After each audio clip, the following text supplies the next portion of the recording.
Módulo 14. Las transacciones. Vamos a hablar durante este módulo sobre el concepto de la transacción. Veréis que para mantener la integridad de la información que se introduce en una base de datos es muy importante conocer y utilizar las transacciones. Para ello lo que haremos primero es definir la transacción, miraremos de explicarla con ejemplos, hablaremos de las características principales que se dan en todas las transacciones, veremos qué son los conceptos de transacción implícita y transacción explícita para entender su diferencia entre ellos. Hablaremos de dos instrucciones comunes en todas las bases de datos, que son la instrucción commit y la instrucción rollback. Y por último, introduciremos el concepto de transacciones anidadas. En definitiva, se trata de conocer cómo puedo introducir información dentro de una base siguiendo criterios coherentes gracias al uso de las transacciones. Venga, empecemos definiendo qué es una transacción. Para ello, primero os tengo que definir dos conceptos, el concepto de acción lógica y el concepto de acción física. Con esto me estoy refiriendo a dos formas distintas de comprender los cambios que se le hacen a una base de datos. ¿A qué me refiero cuando hablo de acciones lógicas? Acciones lógicas serían todos aquellos pasos que se le hacen a una base de datos desde el punto de vista del usuario final, desde el punto de vista de aquella persona que a través de un formulario, a través de una página web, está introduciendo información en la base de datos. Esta persona os diría que lo que está haciendo es o bien introduciendo una factura nueva, o bien está dando de alta a un cliente, o está registrando un cobro, o está cambiando la dirección de un proveedor, etcétera, etcétera. Esto es lo que nosotros entendemos por una acción lógica. Ahora bien, como administradores de base de datos, como programadores o como conocedores del lenguaje SQL, sabemos que en realidad estas acciones lógicas se componen de distintas acciones físicas. Las acciones físicas, ¿qué son? Básicamente son las instrucciones insert, delete y update que hemos visto en módulos anteriores. Una acción física entenderemos que es agregar un registro a una tabla, por ejemplo la tabla de facturas, modificar el campo de un registro de la tabla de clientes o, por ejemplo, eliminar varias filas de la tabla de cobros pendientes, etcétera, etcétera. Estos pasos, como tales, el usuario de la base de datos no debe ni tiene por qué conocerlos. Él lo que entiende que está haciendo una acción lógica. Como os he dicho, a través de un formulario, él introduce una nueva factura, lo que en realidad nosotros sabemos que para que esa factura quede completa e íntegramente guardada en la base de datos, quizá es necesario que se lleven a cabo distintas acciones físicas. Entre ellas, ya os he dicho que estamos hablando de insert, update y delete. Por eso podemos entender que una acción lógica agrupa distintas acciones físicas. El ejemplo más claro para definir una transacción es explicar la transferencia de dinero entre dos cuentas bancarias. Esa es la acción lógica. Transfiero dinero de la cuenta A a la cuenta B. Pero nosotros sabemos que internamente esto supondría dos pasos distintos. Modificar un registro en la tabla A para restar dinero y modificar un registro en la tabla B para agregar dinero. Es decir, sería una acción lógica compuesta por dos acciones físicas. Ahora bien, esta acción lógica tiene muchísima más importancia de la que en un principio puede parecer. Esto es debido a que si alguna de sus dos acciones físicas no se llevara a cabo, es decir, o bien no se descontara el dinero de una cuenta, o bien no se sumara el dinero en la otra cuenta, no se puede considerar que la transferencia bancaria está completada, es decir, la acción lógica no se ha completado. Bien, las transacciones se utilizan precisamente para solucionar estos escenarios. Vamos a entenderlo mejor con otro ejemplo. Suponed una acción lógica. Un usuario, a través de su formulario, de su página web o desde el equipo en el que esté trabajando, factura un pedido que estaba pendiente de facturar. Esa es la acción lógica. Eso es lo que el usuario entenderá como el paso único que ha hecho. Ahora bien, esta acción lógica se compone de varias acciones físicas. Por ejemplo, agregar un registro en la tabla de facturas. Esto supondrá una instrucción insert. Agregar varios registros a la tabla de detalles de factura, tantos como detalles tuviera el pedido que se está facturando. Estos serán varias instrucciones insert. Además, quizá actualizar la tabla de estadísticas de facturación de clientes para tener presente esta nueva facturación. Esto significaría una instrucción update. También es probable que haya que actualizar el registro en la tabla de pedidos, es decir, el pedido que se ha facturado para marcarlo como facturado y no volverlo a facturar. Esto sería otra instrucción update. O, por ejemplo, también que se actualice la tabla de stocks para descontar los productos que se han facturado del almacén. Bien, todos estos son los pasos físicos que componen esta acción lógica. ¿Qué ocurriría si alguno de ellos diera error? Por ejemplo, no se pudieran actualizar las estadísticas de facturación de clientes. Todo el resto de pasos se han hecho correctamente, pero este ha dado un error.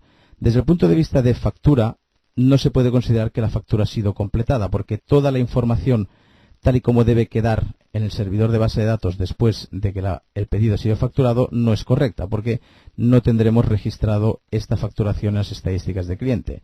Otro ejemplo, si quizá no se actualizara el registro en la tabla de pedidos para marcarlo como facturado, la próxima vez que se quisiera facturar pedidos, este pedido aparecería como pendiente y por error se volvería a facturar. Es decir, todos estos pasos físicos deberían haberse hecho o todos o ninguno. Esa es la utilidad de la transacción. Es una herramienta que, cuando hacemos modificaciones a una base de datos, nos permite agrupar distintas instrucciones para asegurarnos que o bien se llevan todas a cabo correctamente o no se hace ninguna. Es decir, o se factura el pedido o no se puede facturar porque alguno de sus pasos ha dado error. Veamos ahora cómo se definen las transacciones desde el punto de vista de la sintaxis en SQL. Básicamente, lo que tenemos que hacer para declarar una acción lógica, es decir, para definir una transacción, es indicar dónde se inicia la transacción y dónde se termina.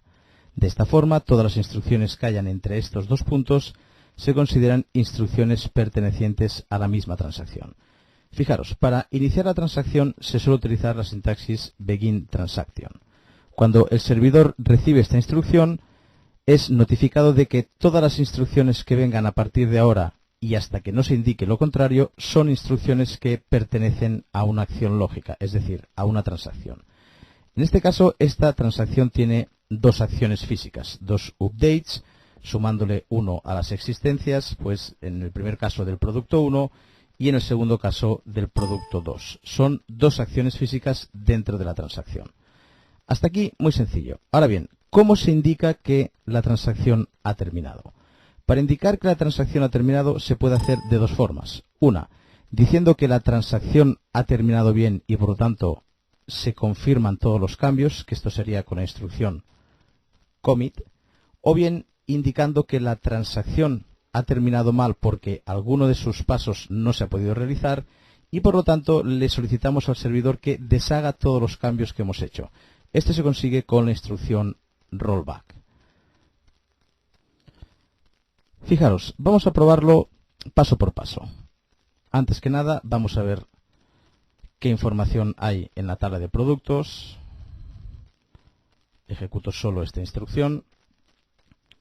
Y vamos a ver que para el producto 1 y para el producto 2 sus unidades en existencia son 39 y 17 respectivamente. Bien, voy a empezar a dar instrucciones al servidor.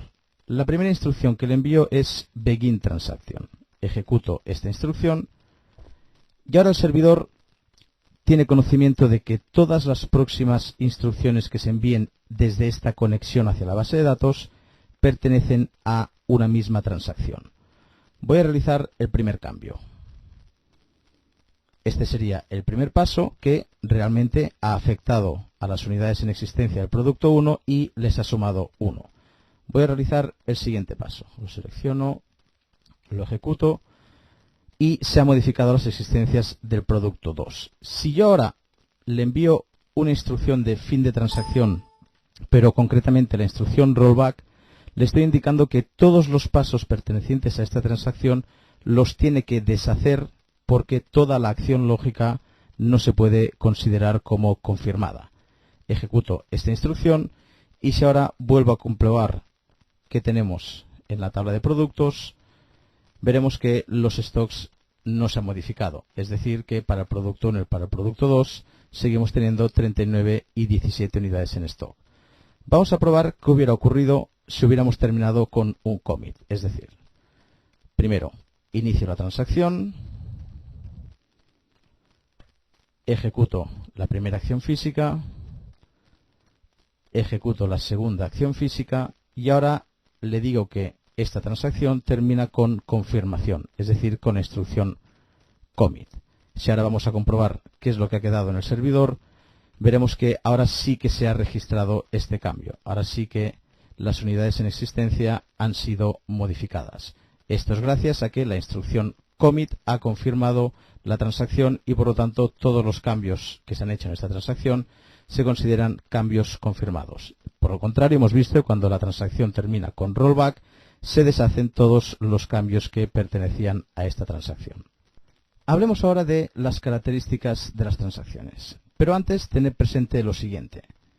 Habida cuenta que una base de datos puede estar siendo utilizada a la vez por varios usuarios, se darán seguro escenarios en los cuales en una sola base de datos haya distintas transacciones en progreso coexistiendo en el tiempo. Cómo se relacionarán estas transacciones entre ellas es algo que resolveremos ahora cuando hablemos de las características de las transacciones. A estas características podríamos entenderlas como aquellas normas que debe cumplir una base de datos para que se pueda considerar una base de datos transaccional, es decir, una base de datos que me permite agrupar acciones físicas en acciones lógicas. Estas características se conocen como las características ACID porque son las 4 iniciales de estas características. Hablaremos primero de la atomicidad. Esta es muy sencilla de entender y ya la hemos visto en el ejemplo anterior. La atomicidad es la característica que dice que o bien se ejecutan todos los pasos o no se ejecuta ninguno. Es decir, la transacción, la acción lógica, es una pieza indivisible. Esto se consigue, ya hemos visto, con la instrucción rollback para deshacer toda la transacción o con la instrucción commit para confirmar toda la transacción. Además de la atomicidad, otra característica es la consistencia de lectura. La consistencia de lectura es una norma que exige lo siguiente.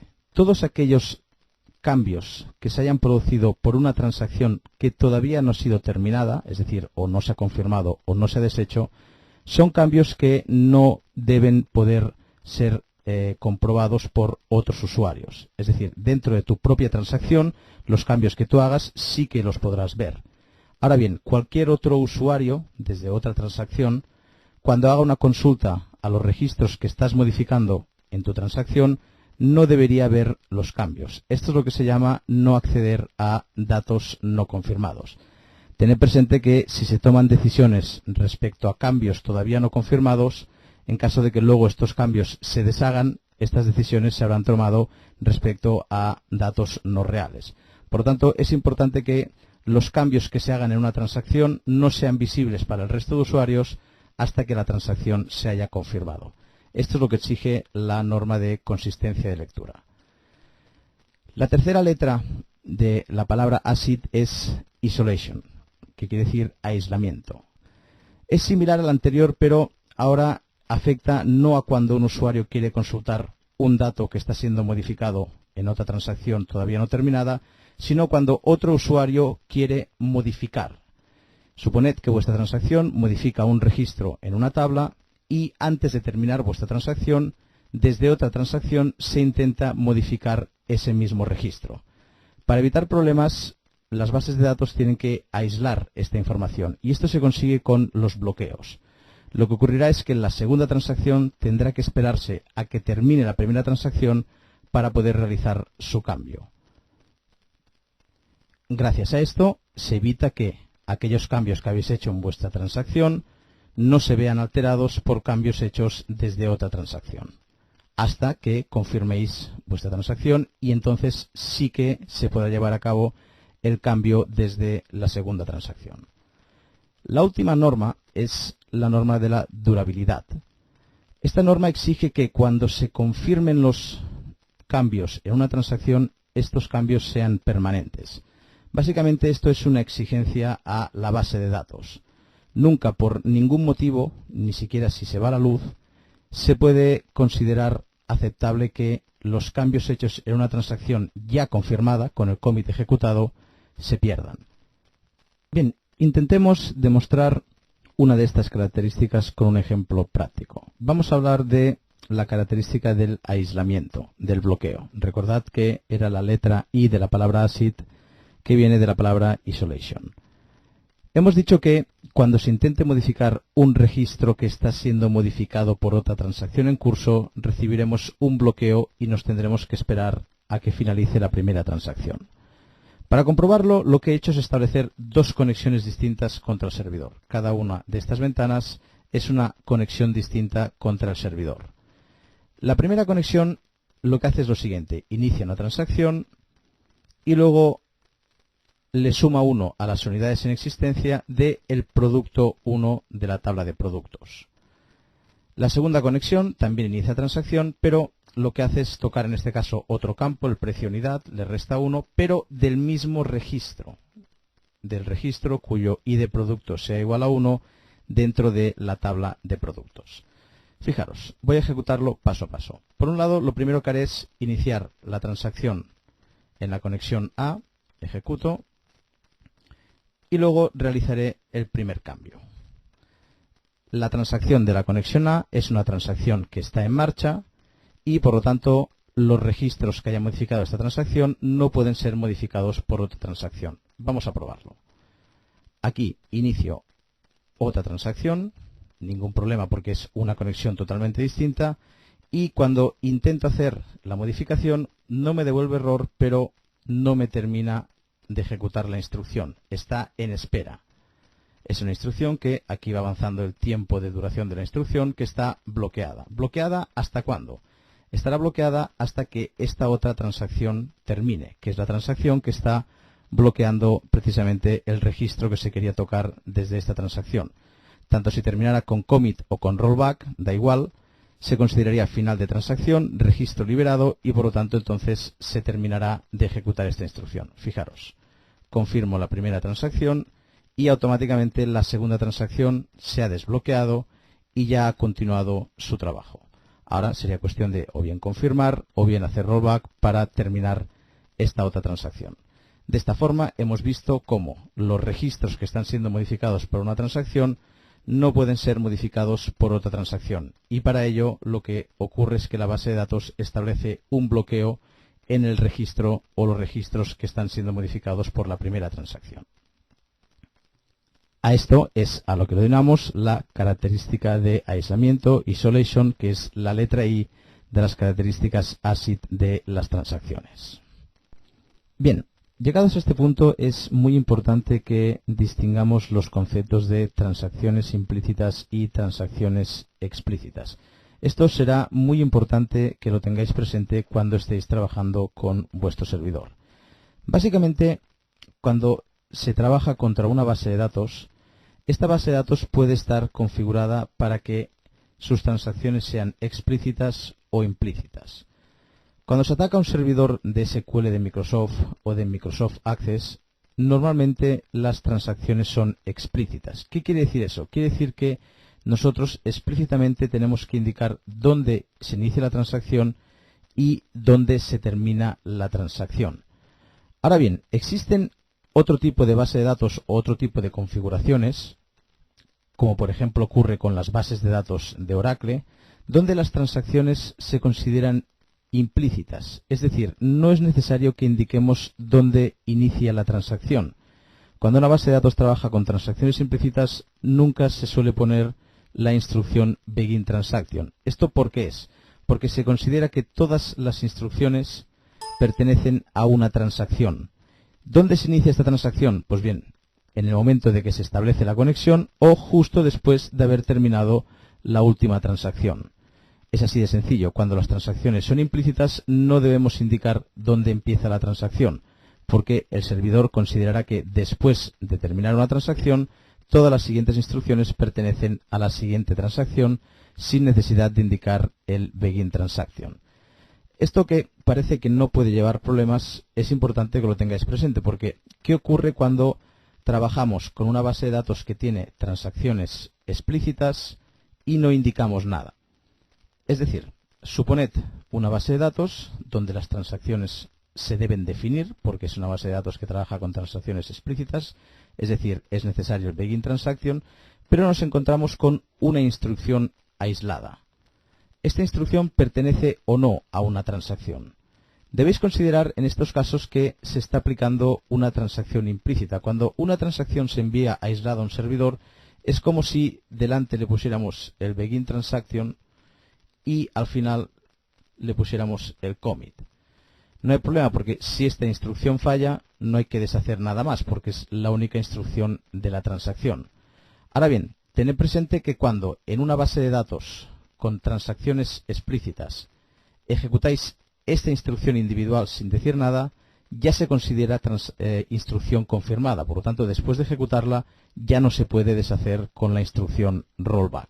Si tenéis estos conceptos claros, debéis informaros de si vuestra base de datos trabaja con transacciones explícitas o implícitas y actuar en consecuencia. De todas formas, mi consejo es que, como que la mayoría de bases de datos lo admiten, siempre indiquéis explícitamente el inicio de vuestra transacción con la instrucción begin transaction. Así os evitaréis problemas. Ahora bien, también tened presente que ciertas bases de datos como Oracle os permiten ahorraros esta instrucción porque trabajan con transacciones implícitas.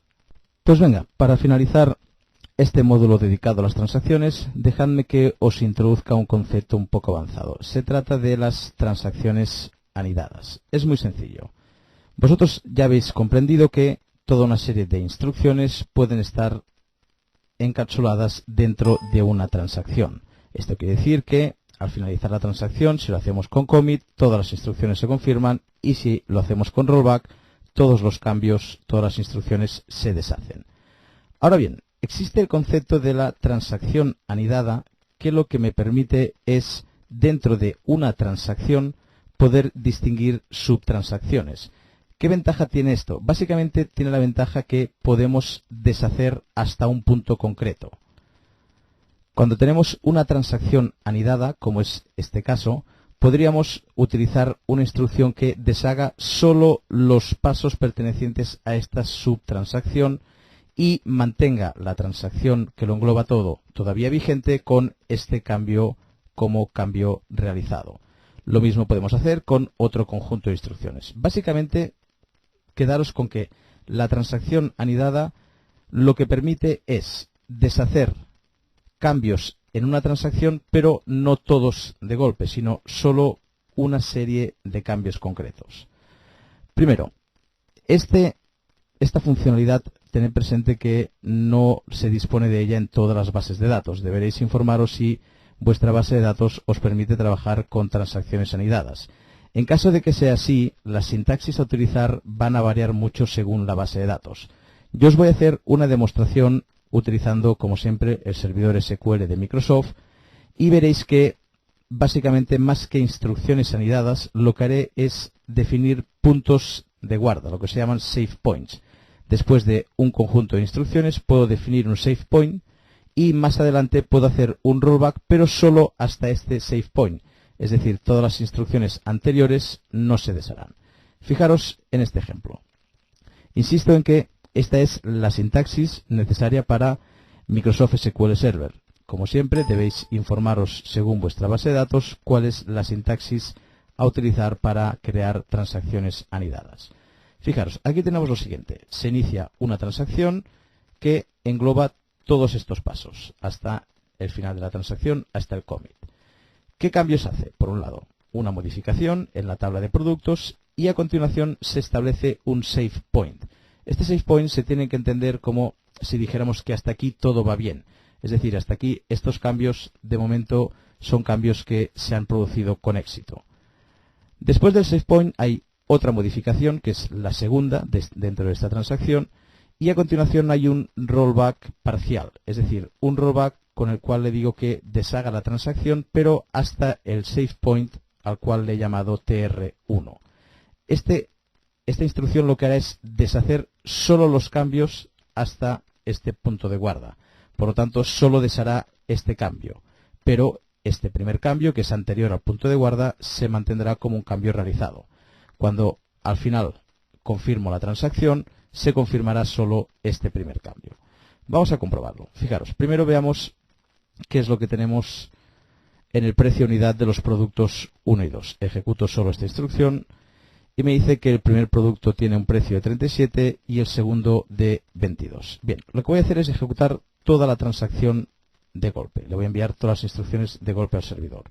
El inicio de transacción, el primer cambio, el establecimiento del save point, el segundo cambio, el rollback parcial y el commit. Cuando ejecute todo esto, solo tendré que tener como modificado el precio del primer producto, porque el cambio hecho en el segundo producto lo he deshecho con este rollback parcial, este rollback que le he dicho que me deshaga hasta el punto de guarda llamado TR1. Fijaros, lo ejecuto todo de golpe y vamos a comprobar qué es lo que ha quedado en el servidor. Fijaros que el primer producto sí que se ha incrementado, pero el segundo no se ha incrementado. Esto ha sido gracias a que este rollback parcial le he dicho que deshaga hasta el punto de guarda y por lo tanto ha deshecho todos los cambios posteriores a este punto de guarda, pero no ha deshecho toda la transacción, que es lo que hubiera ocurrido si aquí hubiéramos terminado con un rollback. Pero como hemos terminado con un commit, la primera instrucción no se había deshecho y por lo tanto se ha confirmado. Como os he dicho, muy importante que analicéis la sintaxis de vuestra base de datos para ver cómo debéis hacer este tipo de transacciones parciales o transacciones anidadas. Pues bien, hasta aquí el módulo 14, módulo que hemos dedicado a las transacciones. Habéis visto su importancia dentro de la lógica de los cambios en las bases de datos y como siempre os recomiendo que utilicéis una base de datos de pruebas para probar lo que habéis aprendido durante este módulo. Importante que sea una base de datos de pruebas porque si es una base de datos con información real, una base de datos en producción, no hagáis pruebas con transacciones porque podéis eliminar información que luego no podéis recuperar. Venga, nos vemos en el próximo módulo.